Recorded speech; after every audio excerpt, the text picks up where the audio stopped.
Hi, fans of high-quality entertainment. So, as some of you know, I have two YouTube channels. The other one is Larry Graves' Canadian Studmuffin, and I'm posting almost every day on this channel and the other one. So please subscribe if you're not. And on the other channel, I've been doing this series, tier list rankings of different years in mainly classic rock.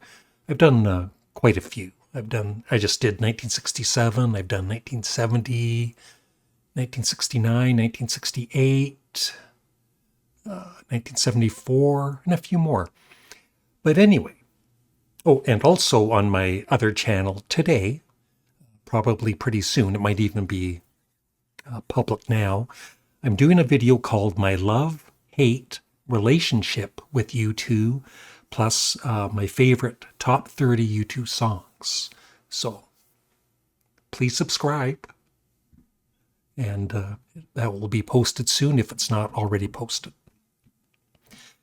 So I was gathering up more albums for a couple of more tier list rankings on the other channel, and the next one's going to be 1977, and there were quite a few albums, I think over 50, that I know well enough to rank them. Canadian band Max Webster, Kiss, Jethro Tull, Sparks, Neil Young, Bachman Turner Overdrive, Klaatu, Cheap Trick, Foreigner, Pink Floyd, Peter Gabriel, Ramones, Randy Newman, The Stranglers, The Tubes, Wire, Ramones again, Cheap Trick, Elvis Costello, The Kinks, Queen, The Clash, Yes, David Bowie, Aerosmith, Ted Nugent, David Bowie again, The Dead Boys, ELO, Can, Sex Pistols, Fleetwood Mac, The Beach Boys, Peter Frampton, Blue Oyster Cult, Billy Joel, Television, Rod Stewart, The Steve Miller Band, Supertramp, Meatloaf, The Vibrators, Styx, James Taylor, UFO, AC/DC, Bad Company, 10cc, Talking Heads, and Pete Townsend and Ronnie Lane.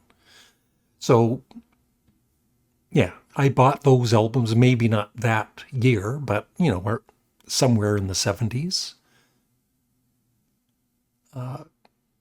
And so I was still, in the 70s, I was still buying new albums, checking out new artists, for instance, Foreigner.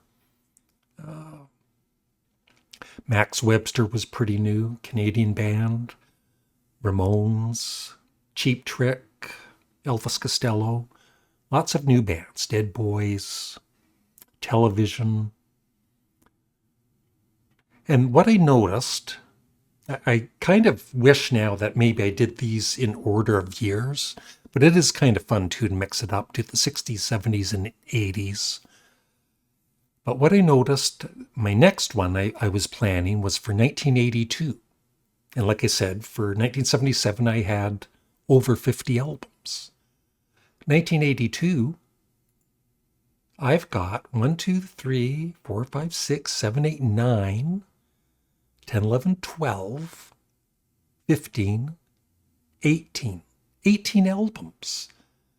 So somewhere between, I guess, the late 70s, early 80s, I stopped buying as many albums, especially from new artists, because they just weren't impressing me enough, for the most part. Of course, there were some great bands in the 80s. But it just kind of surprised me that for that year, scrolling through all of the albums from 1982, I didn't really buy that many, especially new ones by, new artists. So there's John Anderson from Yes, John Cougar. I was buying his albums for quite a while. I was still buying Elvis Costello. Lou Reed, I was a big fan. Prince, I bought maybe 3 or 4 of his albums through the years. Bruce Springsteen I used to buy. The Clash I was a fan of. George Harrison, I never bought that album gone tropo, but I have heard it. It was part of my Does This Album Suck series, I believe, or I heard it somewhere. Sparks, of course, Inks to My Pants, Frank Zappa, still buying Frank Zappa albums. Of course, Led Zeppelin. After John Bonham died, they released Coda, Midnight Oil. Paul McCartney, I was still buying Paul McCartney albums. I was buying Michael Jackson albums. Kate Bush. I never bought her albums back then, but I've heard The Dreaming since. And XTC, I was a big fan. Neil Young, big fan.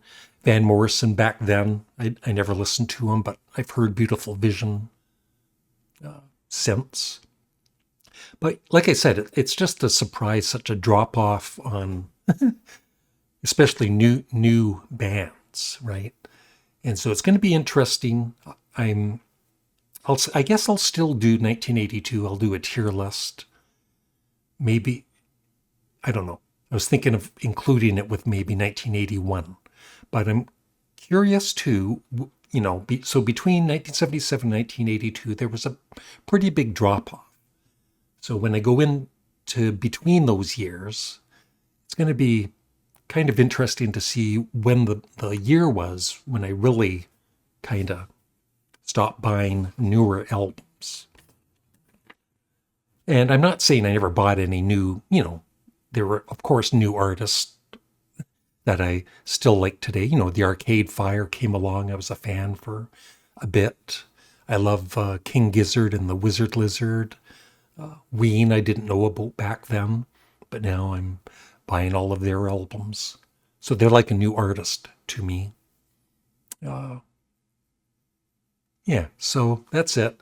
So my question to the viewers that are still watching is, do you feel there's a decade, or better yet, a certain year when you stop buying so many albums by especially new artists? Or maybe you still do today. So thank you for watching, and I hope you check out my YouTube video on my other channel. And that is it. Bye. Leave your comments below.